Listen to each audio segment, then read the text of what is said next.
Epione pain management and regenerative centre. ఇక మీ నొప్పులు శాశ్వతం కావు. 1923 జూలైలో మీరు ఇన్నరో లేదు, నేను క్రాప్ హాలిడే డిక్లేర్ చేస్తున్నా, అందులో నీళ్ళు లేవు, మీరేం చేయలేము అని చెప్పి క్రాప్ హాలిడే డిక్లేర్ చేసిండు. వానకాలం నీళ్లు లేవు. ఈ లోపల డిసెంబర్లో ఎలక్షన్ వచ్చింది. అదే కరువు కొనసాగుతుంది. కరువు ఇచ్చిపోయింది నువ్వా, కరువు తెచ్చింది కాంగ్రెసా? ఇక మాట్లాడుతున్నటువంటి విషయం ఒక్కసారి మీరు ఆలోచించి. ఇదంతా ఎందుకయ్యా?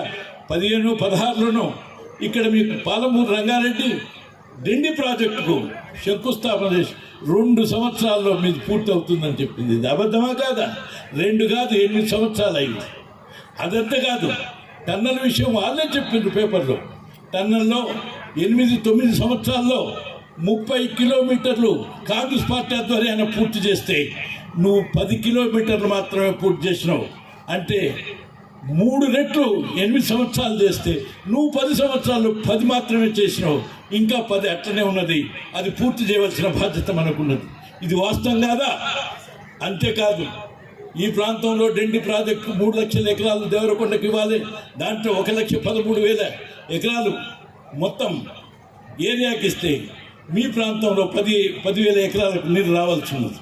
మీరు చెప్పినట్టుగా ఇప్పుడు అభ్యర్థి మీకు హామీ ఇచ్చినట్టుగా 1,13,000కు డిండి ప్రాజెక్టు ద్వారా దేవరకొండ నియోజకవర్గానికి, నల్లగొండ జిల్లాకు 3 లక్షల ఎకరాలకు నీరందించే పని కాంగ్రెస్ పార్టీ చేసి తీరుతుందని మీ అందరికి మనం చేస్తున్నాం. కేంద్రంలో 30 లక్షల ఉద్యోగాలను భర్తీ చేసిండా? అది చేయలేదు కదా, స్కాములు చేసినాడు అంటున్నాడు. నిజంగా ఈ 55 ఏళ్ళు పరిపాలించినటువంటి కాంగ్రెస్ పార్టీ, స్వాతంత్రం తెచ్చిన కాంగ్రెస్, అనేక మంది బలిదానాలు అయినటువంటి కాంగ్రెస్ పార్టీ, పైగా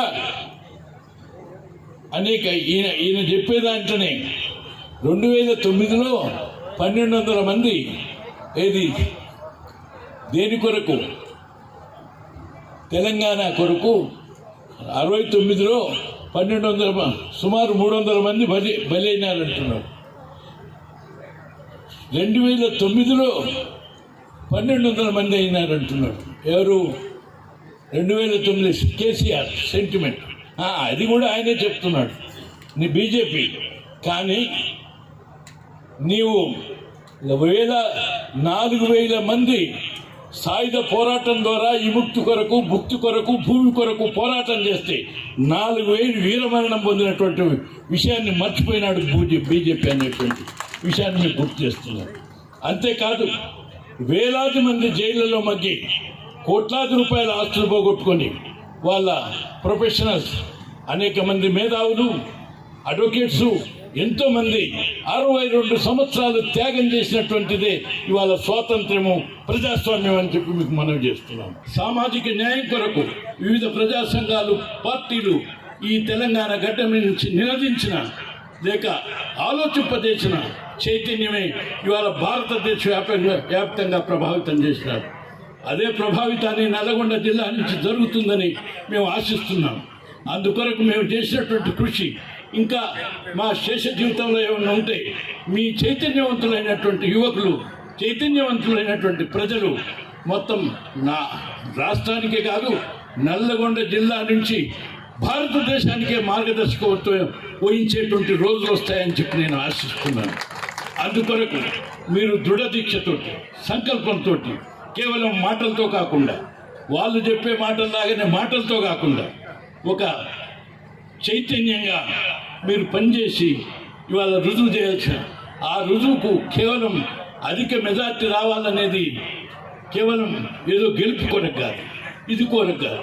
నల్లగొండ జిల్లా యొక్క ఘన చరిత్ర కొరకు, నల్లగొండ జిల్లా ప్రజల యొక్క ఘన చరిత్ర కొరకు, నల్లగొండ జిల్లా శ్రామిక రైతులు, మహిళలు, ఆదివాసీలు, వెనుకబడిన వర్గాల వారి ఐక్యతగా ముందుకు సాగుతున్నటువంటి చైతన్యాన్ని గుర్తు చేయటానికి ఇది ఒక విషయం ఉంటే, ఇక మీకు ఒక్క మాటలో చెప్పాలంటే అనేక మాటలు ఇచ్చినారే. 3 ఎకరాల భూమి కానీ, డబుల్ బెడ్రూమ్ ఇల్లు కానీ, దళిత ముఖ్యమంత్రి కానీ, వాటినన్నిటి పోనీయండి. నిన్న చెప్పిన రైతు రుణమాఫీ 2 అబద్ధాలు మీకు చెప్పేస్తాను. కేవలం అబద్ధాలు చెప్పటం లేక ఊపు చేయటం, ఉపాయం చేయటం అంటే మాటలతోటి, ఒకసారి మాటలతోటి, ఇంకోసారి మూటలతోటి, ఒకనాడు చేతగాకపోతే తూటాలతోటి, అంటే పోలీసును ఉపయోగించి రాజ్యం చేయటమే తప్ప నీవు ఆశించినటువంటి తెలంగాణ ఆశించిన సుపరిపాలన కానీ, ఆత్మగౌరవం కలిగినటువంటి పరిపాలన కానీ, లేక అందరి యొక్క సమస్యలు పరిష్కరించే దాంట్లో కానీ చేయనటువంటి ఘోర వైఫల్యం చెందింది టీఆర్ఎస్ బీఆర్ఎస్. దానికి మీకు ఒక్కటి గుర్తు చేస్తున్నా. రుణమాఫీ గురించి 1921లో ఈయన ఎవరు, టీఆర్ఎస్ పార్టీ నాయకుడు, ₹1,00,000 రుణమాఫీ 18లో చెప్పింది చేసేస్తానని, అందుకు మిత్తి కూడా కట్టిస్తానని అన్నది. ఇది వాస్తవం కదా? ఇంకా కొనసాగిద్దామని చూసే వాళ్లకు ప్రజలు గుణపాఠం చెప్పిండ్రు, చెప్పబోతున్నారు. ఈ క్రమంలోనే ఘోర వైఫల్యాలు చెందినటువంటి బీజేపీ, టీఆర్ఎస్, బీఆర్ఎస్ పార్టీకి గుణపాఠం చెప్పిండ్రు. రేపు ఎన్నికల్లో కూడా పూర్తిగా ఇక్కడి నుంచి గుణపాఠం చెప్పండి. తద్వారా మీరు ఆశించిన, మేము హామీ ఇచ్చిన 6 గ్యారంటీలను ఇప్పటికి కొన్ని పూర్తి చేసినారు, పూర్తి చేస్తారు. అదేవిధంగా దాంతోపాటు మీకు రాజీవ్ గాంధీ, ఈ రాహుల్ గాంధీ ప్రకటించినటువంటి 5 న్యాయ సూత్రాలు, ఈ ఐదు న్యాయ సూత్రాల్లో 25 హామీలు, వీటిని ఒక్కొక్కటిగా ఈ కేంద్ర ప్రభుత్వం రాగానే పూర్తి చేయటానికి ఏర్పాటు చేస్తుందని, రాష్ట్ర ప్రభుత్వం ఇచ్చిన హామీలని మిగిలిపోయినటువంటిది ఎన్నికల కోడ్ తర్వాత మొదలుపెట్టి పూర్తి చేస్తుందని, అందుకు మీరందరూ నమ్మిన, విశ్వసించినటువంటి మీ జానారెడ్డి గారు ఈ ప్రభుత్వానికి తగిన సలహాలు ఇచ్చి, హెచ్చరించి, ఒప్పించి, తెలంగాణను ఒప్పించి రాజ్యం ఎట్లా చేసినాను ఇచ్చిన హామీలను నిలబెట్టడానికి ఈ ప్రభుత్వం నిలబెడతా. మీ అందరి ఆధ్వర్యాన ప్రజల తరఫున మీకు నేను హామీ ఇస్తున్నాను. మన నాయకుడు రాహుల్ గాంధీ గారిని ప్రధానమంత్రి చేయడమే మొదటి లక్ష్యం అని చెప్పి మరొకసారి మీకు ఈ సందర్భంగా మనం చేస్తున్నాం. రెండవ లక్ష్యం, మనం రాహుల్ గాంధీ గారు ప్రధానమంత్రి కావాలంటే ఇవాళ నల్లగొండ పార్లమెంట్ అభ్యర్థిగా దేశ చరిత్రలోనే, నల్లగొండ చరిత్రలోనే మరి అత్యధికమైనటువంటి మెజార్టీ ఇచ్చి నల్లగొండ పార్లమెంట్లో కావచ్చు, తెలంగాణ రాష్ట్రంలో కావచ్చు, భారతదేశంలో కావచ్చు, ఈ అభ్యర్థి గెలిచినటువంటి నల్లగొండ అభ్యర్థి రఘువీరెడ్డి గారు ఎవరైనా అక్కడ చర్చ జరగాలి. ఆ చర్చలో మా గురువర్యులు జానారెడ్డి గారి కుమారుడు భారతదేశ చరిత్ర సృష్టించిన పార్లమెంట్లో ఉన్నటువంటి విధంగా మనం పార్లమెంట్ ఎన్నికల్లో కష్టపడి పనిచేయవలసినటువంటి అవసరం ఉందని చెప్పి మరొకసారి మీకు ఈ సందర్భంగా మనం చేస్తా ఉన్నాం. కార్యకర్త అందుకే ఇంతకుముందు యాగిరావు గారు ఒక మాట చెప్పినారు. ఎవరైతే మనం ఇప్పుడు చదవడానికి ఎండకి తిరిగి అలా ఏసీ దొరకగానే మన హాయిగా కూర్చోదన్నటువంటి అలవాటు సహజంగా ఉంటుంది. కానీ కార్యకర్తకి, నాయకునికి ఎప్పుడు కూడా వార్డు మెంబర్ అయినా కావచ్చు, పార్లమెంట్ ఎన్నికైనా కావచ్చు, అసెంబ్లీ ఎన్నికైనా కావచ్చు, ఏ ఎన్నికైనా కానీ ఎన్నిక అంటేనే ప్రతిష్టాత్మకం. ఏ విధంగా అయితే అభివృద్ధిలో గత అనేక సంవత్సరాలు వెనుకబడినటువంటి ఈ ప్రాంతాన్ని 5 సంవత్సరాలు మనం అనేక ఆశలు పెట్టుకొని ఉన్నాం. చేతగాని నాయకులు గతంలో పరిపాలన చేయడం వల్ల ఈ మన ప్రాంతానికి రావాల్సినటువంటి సాగునీరు రాలేవాల, మన కట్టవలసిన ప్రాజెక్టులు కట్టలేవాల. కానీ మాటలు చెప్తున్నాడు కేసీఆర్ కానీ, ఈ జిల్లాలో ఉన్న టీఆర్ఎస్ పార్టీ నాయకులు కానీ, ఇక్కడ నిన్నటి వరకు ఉన్నటువంటి నాయకులు కానీ సిగ్గు లజ్జ ఉండాలి మీకు. 2 సంవత్సరాల్లో పూర్తి చేస్తానటువంటి నక్కల గండిని కనీసం నీరు ఎక్కడి నుంచి తీసుకోవాలో ఇప్పటి వరకు నిర్ణయం జరగలే. మీ దరిద్రానికి ఇవాళ మీరు మళ్ళీ కూడా ఏ ముఖం పెట్టుకొని ఓటు అడుగుతారో ఒక్కసారి ఆలోచన చేసుకోవాలని చెప్పి కూడా సందర్భంగా మనం చేస్తున్నాం. అందుకనే రేపు రాబోయే రోజుల్లో నక్కల గంటి లిఫ్ట్ ఇరిగేషన్ ప్రాజెక్టుని ఈ యొక్క 3 సంవత్సరాల్లో పూర్తి చేస్తామని గౌరవ ముఖ్యమంత్రి గారు ఏదైతే నిర్ణయం చేసుకున్నామో ఆ విధంగా ఎస్ఎల్బిసి టన్నెల్ కానీ, లిఫ్ట్ ఇరిగేషన్ కానీ 3 సంవత్సరాల్లో పూర్తి చేస్తాం. ఈ ప్రాంతానికి కావలసినటువంటి శాశ్వతంగా తాగునీరిచ్చేటటువంటి బాధ్యత మాదని చెప్పి మరొకసారి మీకు ఈ సందర్భంగా మనం చేస్తా ఉన్నాం. ఆ విధంగా మమ్మల్ని ఇవాళ ఒక యుద్ధంలో సైనికుడు ఏ విధంగా పనిచేయాలో ఆ విధంగా తీర్చిదిద్దింది జానారెడ్డి గారు. ఎన్నికలు ఏ విధంగా నిర్వహణ చేయాలన్నటువంటి ఆలోచన కలిగి ఉన్నటువంటి వాళ్ళం కాబట్టి రేపు ఎన్నికల్లో ఈ చింతపల్లి మండలం నుంచే బ్రహ్మాండమైన మెజార్టీ. ఇంత ముందే గ్రామాల వారిగా చెప్పినాను, మనకి వాళ్ళ గవర్నమెంట్ వచ్చింది, మన కూర్చోకున్న రఘువీరెడ్డి గారి బ్రహ్మాండమైన గెలుస్తారని ఎక్కడ కూడా ఆదమర్చిన ఇవాళ మన గురుతరమైన బాధ్యత ఉంది. ఎక్కడైనా కాంగ్రెస్ పార్టీ నాయకుడు కార్యకర్తలు అసెంబ్లీ ఎన్నికల్లో ఎత్తైతే పోరాడినో, అసెంబ్లీ ఎన్నికల్లో ప్రాణాలను లెక్క చేయకుండా రాత్రనక నిద్రపోకుండా కష్టపడి పనిచేసాము. రేపు 13వ తారీఖు వరకు ఎవ్వరు కూడా నిద్రపోకుండా ఉదయం 7 నుంచి 7 గంటలు పెట్టుకోండి. ఎన్నికని చాలా ఛాలెంజింగ్గా తీసుకొని ముందుకు పోతేనే అవుతుంది. ఇప్పుడు ఎందుకంటే మీరు చూస్తూనే ఉన్నారు, కేసీఆర్ గారు మళ్ళా రథం పట్టుకుంటూ పోతుండు, మళ్ళా జనాలల్లా మొదలు పెట్టిండు పాత భాగవతం లాగానే అసత్య ప్రచారాలు, దొంగ ప్రచారాలు మళ్ళా జనాలకు తీసుకోవటం మొదలుపెట్టిండు.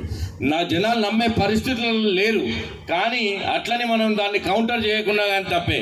కాబట్టి మీరందరూ కూడా వాళ్ళు చేసే అసత్య ప్రచారాలన్నింటినీ కూడా కౌంటర్ చేయాలి. ఇప్పటివరకు రుణమాఫీ గురించి మీరు చూస్తూ ఉన్నారు, కేసీఆర్ గారు రోజు మాట్లాడుతూ ఉన్నాడు. మొన్న మధ్య హరీష్ రావు కూడా ఛాలెంజ్ విసురుతా ఉన్నాడు. దానికి ధీటుగా మొన్న మన ముఖ్యమంత్రి గారు మాట ఇచ్చిండ్రు, 15 ఆగస్టు లోపు మనం కనుక 2 లక్షల రూపాయలు రుణమాఫీ చేయకుంటే మొత్తానికి ఆయన రాజీనామా చేసేస్తా అనే మాట ఇచ్చిండు. దాన్ని మీరు విస్తృతంగా కూడా ప్రజలకు తీసుకుపోవాలి. అలాగే రైతు బంధు మీద వీళ్ళు కూడా విష ప్రచారం చేస్తున్నారు. అవును, రైతు బంధులో ఒక 5% రైతులకు ఇంకా అందలేదు. 95% చిన్న సన్నకారు రైతులందరికీ అయిపోయింది, పెద్దవాళ్ళకు ఉంది. అది కూడా ఎలక్షన్ లోపే అయిపోతుందనే నమ్మకం నాకుంది, నాకున్న అవగాహన మేరకు. దాన్ని కూడా మీరు విస్తృతంగా ప్రజలకు తీసుకుపోవాలి. అలాగే మనం ఇచ్చినటువంటి హామీలలో 5 హామీలు ఆల్రెడీ నెరవేర్చినాం, ఇంకా 1 హామీ ఉంది. ఇంతలోపు మనకు కూడా ఎన్నికల కోడ్ వచ్చింది. అయినా 120 రోజులల్లో వీళ్ళు రాష్ట్రాన్ని చెరబట్టి పోయిన తీరికి మనం దాన్ని పరిపాలనని గాడిలో పెట్టి సరిచేసి ఇప్పుడు రాష్ట్రాన్ని పరిపాలనని పరుగులెత్తిస్తున్న టైంలో వీళ్ళు వచ్చి మళ్ళా ఆ టీఆర్ఎస్ పార్టీని మీరు చూసుకుంటే ముందు నుంచి కూడా అదే వేరే వాళ్ళ మీద నేపాల్ నెట్టో ఇతరుల అదే విధంగా బతుకుతామని చూస్తుంది. కాబట్టి మీరందరూ కూడా ప్రభుత్వం వచ్చేసింది మనం గెలిచేసినామని కాకుండా ఇంకొక 5-6 నెలలు ఈ ఎంపీ ఎలక్షన్సే కాదు, మళ్ళీ లోకల్ బాడీ ఎలక్షన్స్ అయిపోయే వరకు కూడా మీరందరూ కూడా గట్టిగా పార్టీ కోసం కష్టపడండి. లోకల్ బాడీ ఎలక్షన్ల వరకు కూడా జూన్ జూలైలో అన్నీ అయిపోతాయి. ఆ రోజు వరకు మీరు కష్టపడింది వచ్చే 4.5 ఏళ్లల్లో మళ్ళా మన ప్రాంతానికి మన రాష్ట్రానికి స్వర్ణయుగం తెచ్చుకుందాం. దానికోసం సీఎం రేవంత్ రెడ్డి గారి అధ్యక్షతన మేమందరం కూడా రేపు ఎన్నిక కాబోయే నేను మెంబర్ ఆఫ్ పార్లమెంట్ గా, బాలనాయక్ గారు ఎమ్మెల్యేగా మేము ఈ ప్రాంతాన్ని కానీ మన ఊర్లను కానీ ఉరకలెత్తిస్తాం. ఇక్కడ ఉండే పనులని మీకు తెలియజేస్తున్నా. పార్లమెంట్ లో నాకు ఎక్కువ బాధ్యత ఎక్కడైనా ఉంటుంది అంటే అది దేవరకొండకే అని మీకు అందరికీ తెలియజేస్తున్నా. అంటే దానికి కూడా కారణం ఉంది, అది మా తాతూరనో ఇంకోటనో కాదు. మొత్తం ఈ పార్లమెంట్ లో ఉన్న 7 సెగ్మెంట్లలో వెనుకబడిన నియోజకవర్గం ఏదైనా ఉందంటే అది దేవరకొండ నియోజకవర్గమే. ఇదే దేవరకొండ నియోజకవర్గాన్ని ముందుకు తీసుకుపోవడానికి 2004లో వచ్చినటువంటి కాంగ్రెస్ ప్రభుత్వం ఎన్నో చేపట్టింది. దిండి ఎత్తిపోతలు కానీ, తర్వాత ఎస్ఎల్బిసి ప్రాజెక్టు కానీ, తర్వాత కొన్ని చిన్న లిఫ్ట్ ఇరిగేషన్ డిమాండ్లు ఉన్నాయి, అవన్నీ కూడా ఇప్పుడు చేపడతాం. ఎస్ఎల్బిసి ప్రాజెక్ట్ ఒక్కడికి ఇంకా అప్పుడు కాంగ్రెస్ పార్టీ ప్రభుత్వం చేపట్టిన ప్రాజెక్టు పూర్తయితే ఈ పాటికే దేవరకొండ నియోజకవర్గం కూడా మిగిలిన నియోజకవర్గాల స్థాయిలో అభివృద్ధిలో ముందుండేది. కానీ ఈ టీఆర్ఎస్ ప్రభుత్వం 2014లో వచ్చేసిన తర్వాత ఆ ప్రాజెక్టుని వదిలేసింది, గాలికి వదిలేసింది. ఒక్క 200-300 కోట్లు ఖర్చు పెడితే 1 సంవత్సర కాలంలో పూర్తయ్యే ప్రాజెక్ట్ని దాంట్లో కమిషన్లు రావనే కక్కుర్తికి దాన్ని గాలికి వదిలేసింది. మళ్ళీ ఈ మన ప్రభుత్వం వచ్చిన తర్వాత దాన్ని మెయిన్ స్ట్రీమ్ ప్రాజెక్టులలో తీసుకొని, ఫాస్ట్ ట్రాక్ ప్రాజెక్టులలో తీసుకొని దాన్ని అతి త్వరలో పూర్తి చేసేదానికి ఈ ప్రభుత్వం అడుగులేస్తుందని మీ అందరికీ తెలియజేస్తున్నా. మీ అందరికీ ఈ సందర్భంగా ఒక్క మాట ఇస్తున్నా, బాలనాయక్ గారు ఒక ఎమ్మెల్యేగా ఈ దేవరకొండ అభివృద్ధికి ఎంత కష్టపడతారో నేను ఆయనతోని పోటీగా అంతకంటే ఎక్కువ దేవరకొండ అభివృద్ధికి కష్టపడేదానికి ప్రయత్నం చేస్తా. మీ అందరి మనసులలో గెలుచుకునేదానికి ప్రయత్నం చేస్తా. ప్రయత్నం కాదు, గెలుచుకుంటా. తప్పకుండా దేవరకొండని ముందు పదంలో పెట్టేదానికి మేమిద్దరం చెయ్యి కలిపి ముందుకు సాగుతామని ఈ సందర్భంగా మీకు తెలియజేస్తున్నా. ఇది ఎన్నికల సందర్భంగా చెప్పే మాట కాదు. మీరు చూస్తారు, ఒక్క 2 నుంచి 2.5 సంవత్సరాలే మాకు టైం ఇవ్వండి, ఎక్కువ కూడా కాదు. 2.5 సంవత్సరాలలో దేవరకొండలో జరిగిపోయే అభివృద్ధి, సాగునీటి పారుదల రంగంలో మీరు ఒక్కసారి చూడండి. ఆ తర్వాతనే బాలునాయక్ గారి, నేను కానీ మళ్ళా వచ్చేసారి ఎన్నికలలో ఓట్లు అడుగుతాం తప్ప లేకపోతే అడగమని ఈ సందర్భంగా మేము మీకు మాటిస్తున్నాం. కాబట్టి ఈ యొక్క 15 రోజులు మీరందరూ కూడా బాలనాయక్ గారు చాలా కృతనిశ్చయంతో ఇక్కడ భారీ మెజార్టీ తెచ్చుకోవాలన్నారు. ఇందాక వారు చెప్పినట్టు భారీ మెజార్టీ ఇక్కడ తప్పకుండా కాంగ్రెస్ పార్టీ గెలుపు ఖాయం. వాళ్ళన్నట్టు ఎమ్మెల్యే ఎంపీఓ ఉంటే సరిపోదు. మనకి ఇక్కడ ఏ ప్రాజెక్టులు వచ్చినా వచ్చినా ఇంకా అభివృద్ధి సాగకుండా ముందుకు పోవాలంటే ఒక తీర్మానం అంటారు, అదంటారు, ఇదంటారు. అసలే వంకర బుద్ధి ఉన్న ఈ టీఆర్ఎస్ వాళ్ళు దానికి దీనికి అడ్డుపుల్లు వేస్తారు. కాబట్టి ప్రతి ఊర్లో ప్రతి లోకల్ బాడీ మీరే గెలుచుకుంటే ప్రతి ఒక్క డెవలప్మెంట్ కూడా కార్యకర్తల చేతుల్లో ఉంటుంది. మీరు గుర్తుపెట్టుకోండి. నమస్తే అండి. ఇది వ్యాపారం గురించి కాదు, ఓటు గురించి. ఎన్నికల్లో ఓటు వేయడం మన హక్కు మాత్రమే కాదు, కర్తవ్యం. ఎంతో మంది మహా నేతలు శ్రమించి ప్రాణత్యాగం చేసి ఈ అవకాశాన్ని మనకిప్పించారు. అందరూ ఓటు వేద్దాం. ఎందుకంటే ఓటు హక్కు ఊరికే రాదు. నా ఓటు ఎవరికో తెలుసా? అది సీక్రెట్ అండి.